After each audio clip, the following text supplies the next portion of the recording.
The Galactic Consul's ship hung in the silent dark just beyond Mars, a sleek silver needle against the star-flecked void. Consul Vrel stood on the observation deck, his long fingers resting lightly on the cool glass. He had seen hundreds of first contacts in his 300 cycles of service to the Orion Coalition. Most species trembled when they saw his vessel. Some wept. A few fired primitive weapons that fizzled out before they even reached his hull. None had ever ignored him. Earth was different. For 3 full rotations of the planet, Vrel had broadcast the standard greeting in every known language pattern, including mathematical primes and harmonic frequencies. No reply came.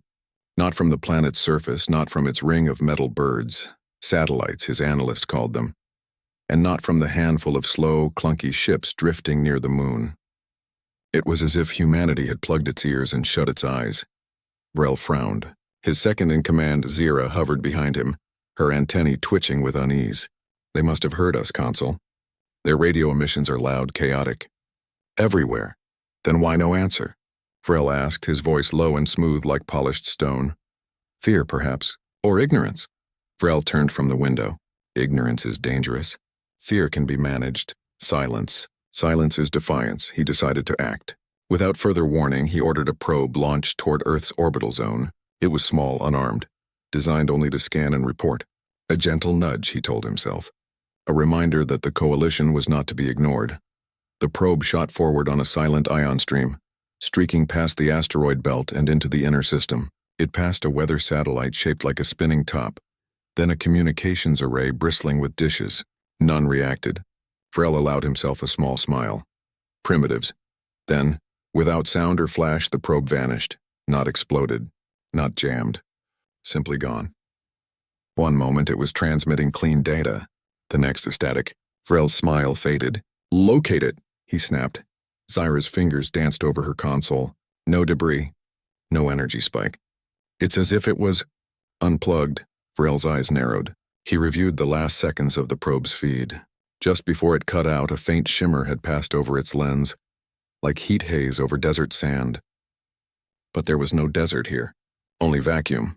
He waited another full rotation. Still no word from Earth. No apology. No curiosity. Nothing. Anger, cold and sharp, coiled in his chest. He had been patient. He had followed protocol. Now it was time for clarity. From his ship's main comm array, he sent a new message. This one was not a greeting. It was a declaration. People of Earth. His voice boomed across every frequency his systems could access. Translated into English, Mandarin, Spanish, Russian, Arabic, and a dozen other major human tongues. You have ignored the Orion Coalition's peaceful overture. You have disabled our observation probe without cause. This is not the behavior of a civilized species. You will power down all orbital defenses, open your communication networks, and prepare for integration into the Coalition's guidance framework. Refusal will be met with corrective measures. You have 1 planetary rotation to comply. He ended the transmission and folded his arms. Let them squirm. Let them panic. He expected frantic calls, desperate pleas, maybe even a surrender broadcast from some trembling world leader. Instead, 12 hours later, a single signal came through. It was narrowband, clean and calm. No music, no fanfare. Just a voice, human, male, steady, and a second voice, female, equally composed. They spoke in unison, as if reading from the same page. To the representative of the Orion Coalition, this is Commander Dale Peterson of the United States Space Command, and Dr. Lisa Morgan of the Deep Space Monitoring Initiative. We received your message. We also received your probe. It is currently in a secure facility in Nevada, where our engineers are studying its design. We mean no harm, but we do not allow unsolicited objects in our near-orbit space. Your ultimatum is noted. Our response is simple. Do not mess with Earth. The transmission ended. No threats. No bluster. Just those 8 words hanging in the void like a closed door. Vrel stared at the blank screen. Around him, his crew exchanged glances. Zira's antennae drooped slightly. They kept the probe? And told us not to mess with them, Vrel muttered. He laughed, but it was a dry, hollow sound. Do they know who we are? The Coalition has pacified star systems with fleets 10 times the size of their entire planet. Perhaps they are bluffing, Zira offered. Perhaps, Vrel said, but something in the human voices unsettled him. There was no fear. No arrogance either, just quiet certainty. like a farmer telling a storm to move on. He paced the deck, his boots clicking softly on the metal floor. He could order a show of force. A gravitic pulse, harmless but impressive, aimed at their orbital ring, enough to rattle their satellites, scramble their signals, remind them who held the real power. Yes, that would do it. Prepare pulse emitter Alpha, he ordered. Target Sector 7, low Earth orbit above the Pacific. Minimal yield, just enough to disable non-essential systems. Zira hesitated. Consul, what if they react? They are pre-warp. They have no weapons that can reach us. They have no shields. They have nothing. The order was given.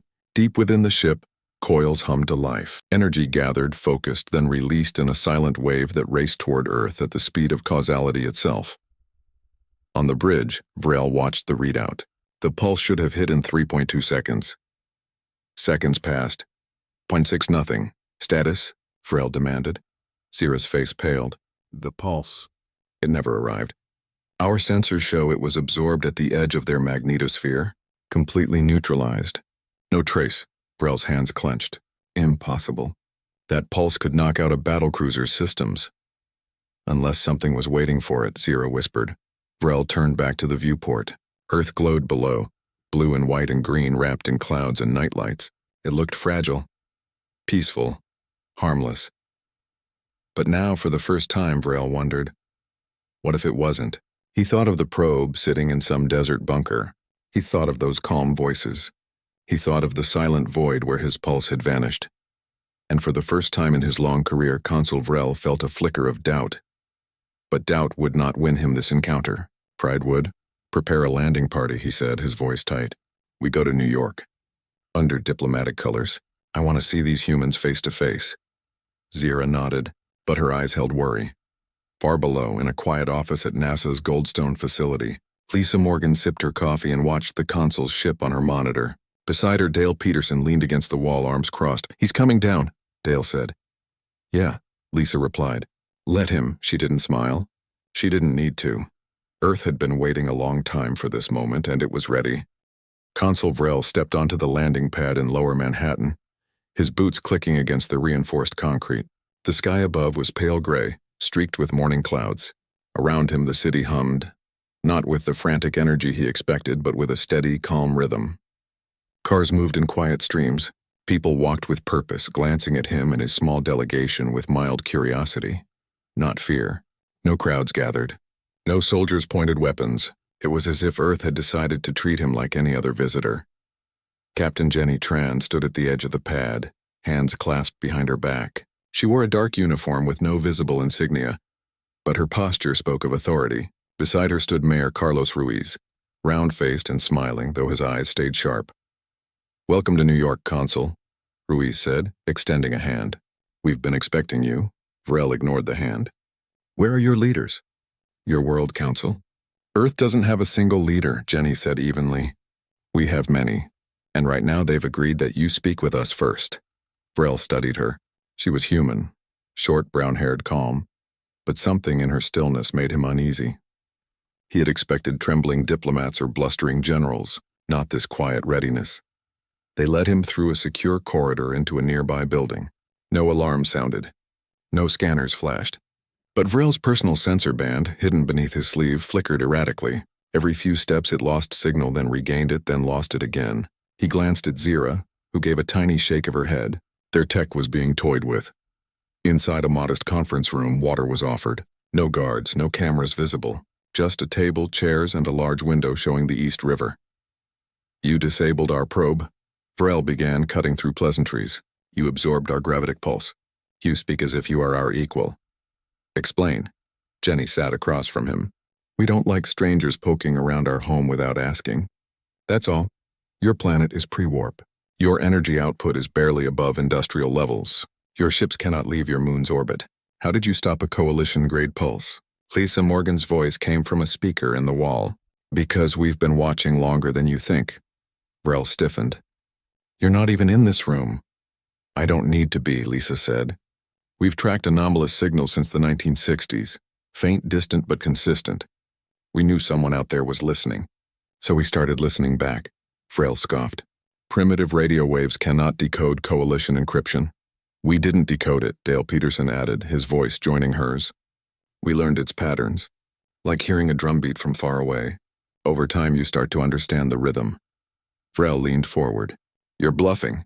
Jenny slid a small device across the table. It looked like a smooth black stone. This is a fragment of your probe's core. We removed it without damaging the rest. We could have melted it down, but we didn't, because we wanted you to know we can take things apart and put them back together. Better. Vrel picked it up. It was warm and humming faintly with a frequency only his species could feel. His own tech, altered, his pride burned. He had come to assess a backwater world. Instead, he was being shown a mirror, and in it he looked foolish. Outside, the city carried on. A ferry crossed the river. A child laughed on a nearby street. Normal life. As if nothing unusual were happening. That unnerved him more than any weapon. Back on his ship, orbiting silently, his science officer reported more oddities. Earth's ionosphere was behaving strangely, shifting, thickening in places, thinning in others like a living shield. Satellite images showed no visible structures, no energy towers, no defense grids, and yet every scan his team ran came back distorted, as if the planet itself was hiding something. Vrel returned to his vessel that evening, escorted by Jenny and 2 quiet agents who said nothing the entire trip. As his shuttle lifted off, he looked down at the glowing sprawl of New York. It looked so small, so fragile, but he remembered the black stone, the vanished pulse, the calm voices. He called Zira to his quarters. Run a full threat assessment. Assume everything they've shown us is the tip of the iceberg. Zira nodded. What if they're just lucky? Luck doesn't disable coalition tech, Vrel said. Preparation does. Meanwhile, deep beneath the rocky hills of Colorado, Ron Ellis adjusted a final cable in a room lit only by soft blue LEDs. Around him, walls pulsed with faint light as data flowed through crystalline conduits grown from modified quartz and human-designed nanites. Beside him, Maya Cole monitored a screen showing real-time feedback from the consul's ship. He's scanning us again, Maya said, more aggressively this time. Let him, Ron replied, wiping grease from his hands. Every ping he sends, we learn more about his systems. Every second he spends trying to see us, we're seeing him clearer. Do you think he'll back down? Ron shook his head. Not yet. He's too proud, but he's starting to doubt. And doubt is the first crack in any invader's armor. Back in orbit, Vrel made his decision. If words and warnings wouldn't work, then action would. He would not bombard a city. That would be barbaric, and the coalition would never approve. But a demonstration was necessary. Something precise. Something undeniable. He selected a remote atoll in the Pacific, uninhabited, far from shipping lanes. He would fire a micropulse just enough to vaporize a small island, a message carved in fire and steam. The command was entered, the weapon charged, and then, just before firing, a single drone appeared on his hull. It was no bigger than a sparrow, matte black, with no visible propulsion. It clung to the outer plating like a tick. Alarms blared on the bridge. How did it get there? Vrel shouted. It wasn't there a second ago, Zira gasped. It just appeared. Before they could react, the drone transmitted a data burst directly into their main system. No encryption, no warning, just raw information flooding their screens, schematics, weaknesses, failure points in their ship's shielding, in their power core, in their very biology, all labeled in clear, simple English, with timestamps showing when Earth scientists had first identified each flaw. Some entries dated back to the 1990s. Vrel stared at the screen, his breath shallow. This wasn't guesswork. This was decades of quiet study, of patient observation, of preparation so deep it ran through generations. And then a new message appeared, just one line. We could have used this to hurt you. We didn't. Don't make us regret that. The drone detached and vanished into the dark. On the bridge, silence fell. Vrel looked at his crew. They were no longer confident. They were afraid. And for the first time, Vrel understood. Earth wasn't hiding its strength. It was giving him a chance to walk away. But pride is a heavy cloak, and Vrel was not ready to take it off. He would go down again, not to New York this time, to somewhere quieter, somewhere he could test them without an audience. He chose a small town in Kansas, flat, open, seemingly defenseless. What he didn't know was that in that very town, A retired physics teacher named Harold Jenkins had spent 30 years building a backyard array of signal jammers, disguised as windmills and garden sheds, and that every child in the county had been taught, since elementary school, what to do if visitors from the stars ever came calling. Earth had no single army, no central command, but it had millions of eyes, millions of hands, and a stubborn will that had survived ice ages, plagues, and its own worst mistakes. Rail's shuttle descended through the clouds, heading for the quiet fields of Kansas. Below, in a diner on Main Street, a waitress named Betty poured coffee and whispered into her earpiece, "He's coming in low, heading for Sector Delta." Somewhere underground, Ron and Maya exchanged a look. "Time to show him what quiet really means," Ron said, and the planet held its breath. The shuttle touched down in a wheat field just outside Ellis County, Kansas. The air was warm, thick with the smell of dry grass and distant rain. Consul Vrel stepped out alone this time, leaving Zira and the others aboard. He wanted no witnesses if this went poorly. He also wanted no distractions if it went well. The town ahead was small, wooden houses, a single water tower, a diner with a flickering neon sign. No military, no barricades. Just a quiet American town waking up to another ordinary day. A man in overalls stood by a rusted pickup truck watching him. He nodded once, then went back to checking his engine. A woman walked a dog down the gravel road, barely glancing his way. Children rode bikes past the schoolyard laughing. Vrel felt a strange unease. This wasn't fear.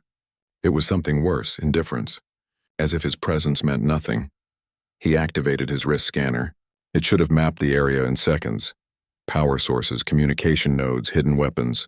Instead, the display flickered, then showed only static. He tapped it. Nothing. From the diner, a bell jingled. A woman in a blue apron stepped out, holding a steaming cup.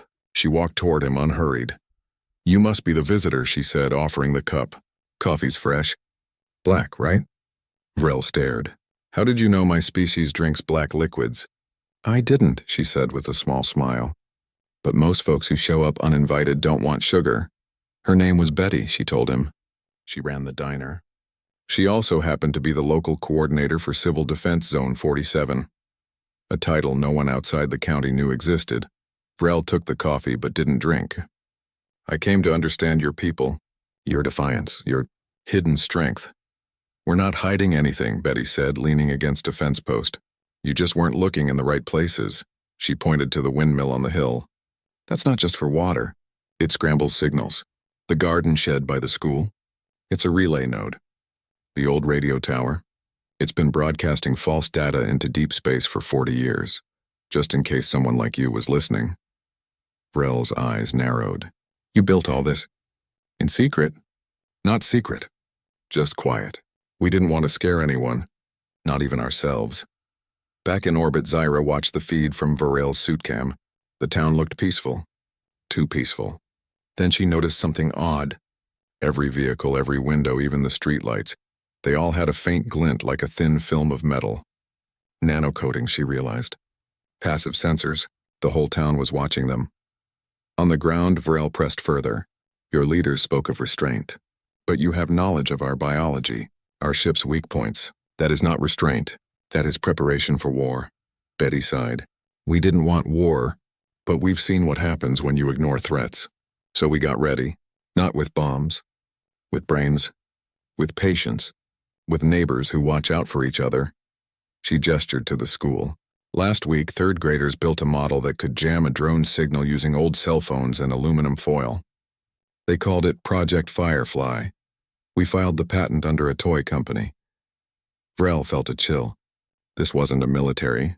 It was a culture of readiness, woven into everyday life. Suddenly his comm crackled, Zyra's voice tight with alarm. "Consul, we've lost contact with 3 external sensors and—" "There's something on the hull again."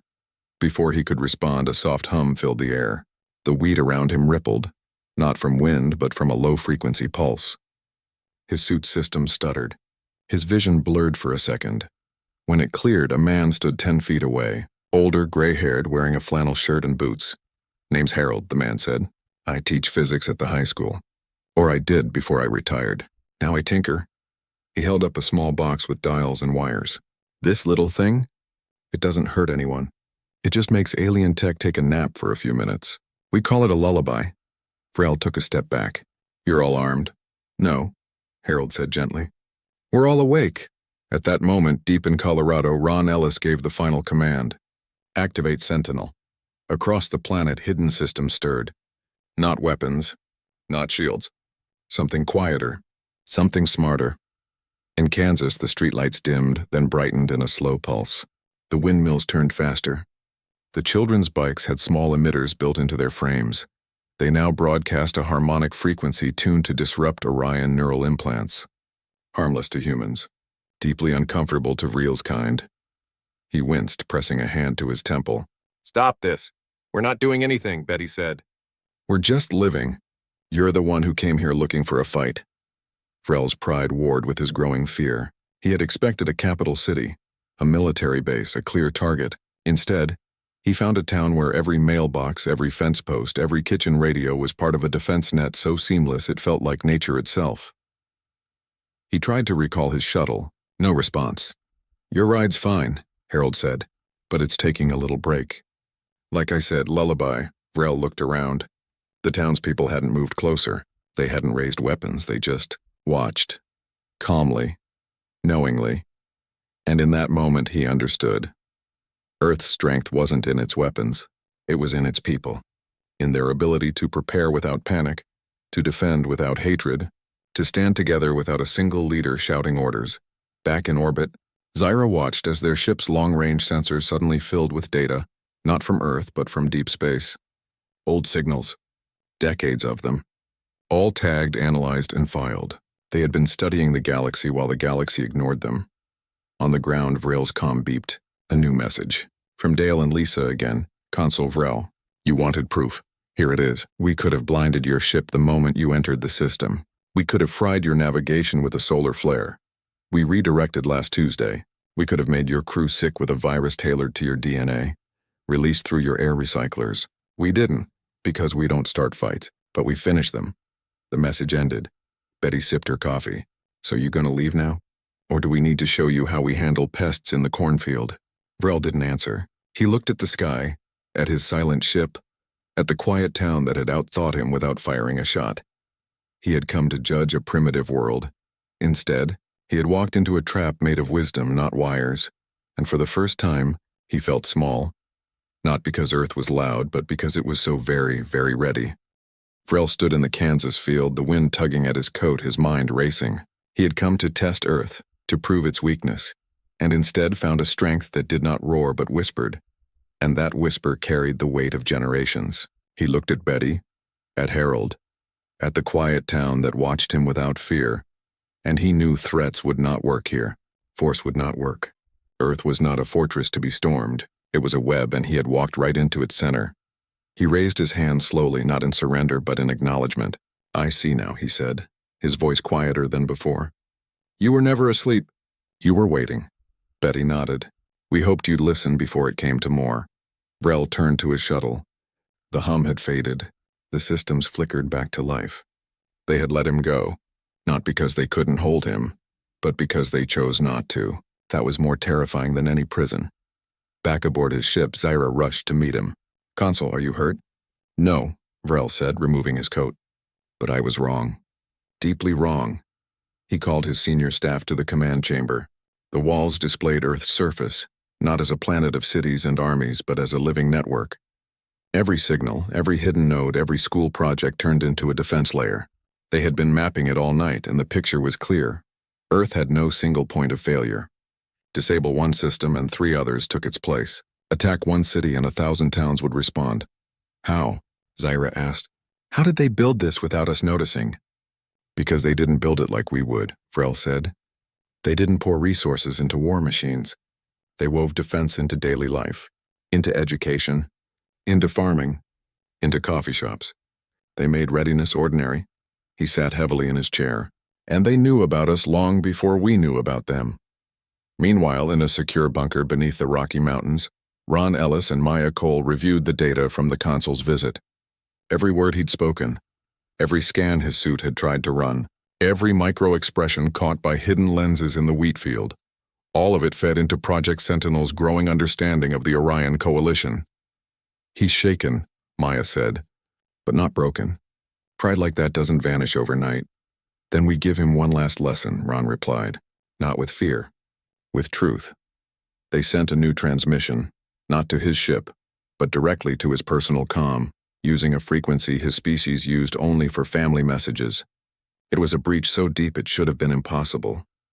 The message contained no words, just images footage from the 1940s, cities burning, people running, the 1960s, men in suits watching a blinking screen, whispering about signals from the stars, the 1980s, scientists in hidden labs building the first orbital dampeners, the 2000s, school children coding drone jammers in after-school clubs, the 2020s, global networks sharing data under fake names, fake companies, fake games, and then a final image, a simple drawing, crayon on paper, a child's sketch of a silver ship and a blue planet with the words, "Please be nice," written beneath.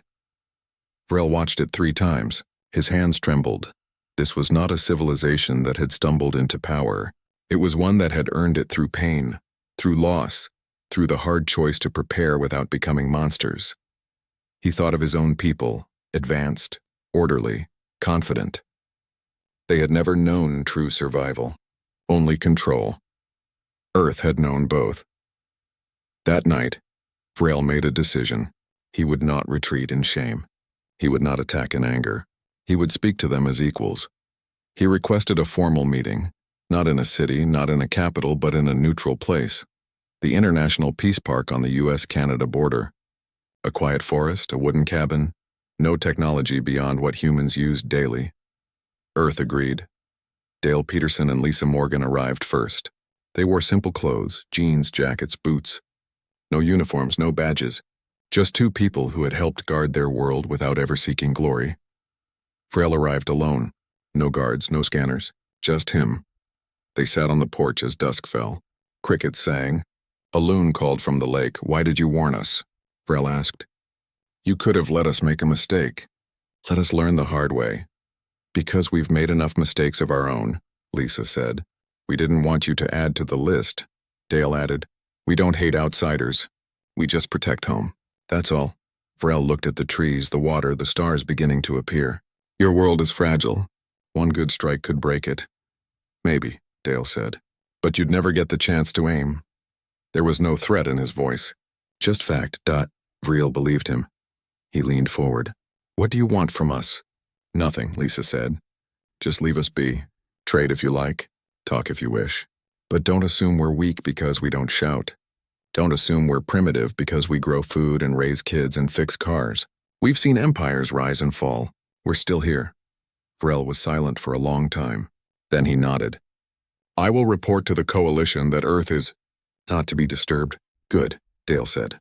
"But remember, next time ask before you knock." As Vrel prepared to leave, Lisa handed him a small box. Inside was a seedling from a redwood tree. "It's one of the oldest living things on Earth," she said. "It grows slow, but once it takes root, nothing moves it." Vrel accepted it carefully. "A symbol?" "A reminder," she said. "Some things are worth protecting, even if they look quiet." He carried the seedling back to his ship. As they lifted off, he looked down one last time. No armies, no lasers. Just lights in the dark, steady and sure. Back in orbit, Zyra asked, "What do we tell the Senate?" Vrel gazed at the redwood sprout in its container. "We tell them the truth. Earth is not a threat. But it is not prey. It is something else entirely." And for the first time, he felt not fear, but respect. Deep below in Colorado, Ron powered down Sentinel's active layer. Maya closed the last data stream. "Do you think he'll keep his word?" she asked. Ron looked out the window at the stars. "Doesn't matter. We'll be ready either way." And somewhere in Kansas, Betty poured another cup of coffee, watching the sky, calm and clear. Weeks passed. The Consul's silver ship remained in high orbit, silent and still. No more probes were sent. No more demands were made. Instead, a new signal came through. Calm, formal, and addressed to the United Nations, the African Union, the Association of Southeast Asian Nations, and dozens of other human groups. It was not a decree. It was a request. Vrel asked for talks, real talks, not as a superior but as a visitor. He proposed a meeting on neutral ground, the moon's far side, at an old abandoned research station humans had built in the 2040s. No weapons, no hidden tech, just voices and open screens. Earth agreed. The meeting lasted 3 days. Dale Peterson, Lisa Morgan, Jenny Tran, and Carlos Ruiz represented humanity. They were joined by scientists, farmers, teachers, and even a retired fisherman from Alaska. Because, as Lisa explained, Earth isn't just governments. It's people. Vrel listened more than he spoke. He learned that humanity had no single ruler, no central army, no master plan. What it had was something harder to define. A shared stubbornness, a habit of helping neighbors, and a deep memory of what happens when bullies go unchecked.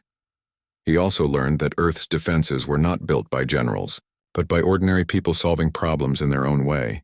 The woman who coded a satellite jammer while raising twins, the teenager who designed a signal mirror using old smartphone parts, the farmer who turned his irrigation system into a low-frequency emitter.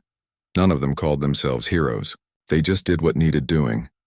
By the end of the talks, Vrel made a formal offer. The Orion Coalition would recognize Earth as a sovereign system. No integration, no oversight, no unsolicited visits. In return, Earth would share limited scientific data, non-military, peaceful knowledge only. The humans accepted. But with one condition. Any future contact must begin with a request, not a demand. And if that rule was broken, the next warning would not be words. Vrel agreed without hesitation. As his ship prepared to leave the Sol system, he stood once more on the observation deck. Earth hung below, blue and white and green wrapped in clouds and quiet strength. He thought of the redwood seedling now growing in a small pot in his quarters. It had sprouted a second leaf. Zira joined him. "The Senate will not like this," she said softly. "They expected a new member world, not a boundary. I'll let them grumble," Vrel replied. "They've never met a species that said no and meant it." He transmitted his final report. It was brief, just 2 lines. Earth is not to be managed. Earth is to be respected. Back on the planet, life returned to normal. The hidden systems powered down to standby. The windmills in Kansas spun only for water again. The children in Ellis County went back to building model rockets instead of signal jammers. But everyone knew things had changed, not because of war, but because of warning. Dale returned to his post at Space Command, though fewer people knew his name now. Lisa went back to her lab, studying cosmic rays and humming old folk songs. Jenny took a long vacation, hiking through the Pacific Northwest. Carlos hosted a block party in Brooklyn, grilling burgers and laughing with neighbors who never knew he'd faced down an alien envoy. In Colorado, Ron and Maya shut down Project Sentinel's main core. They didn't destroy it. They just sealed it like a fire extinguisher on the wall.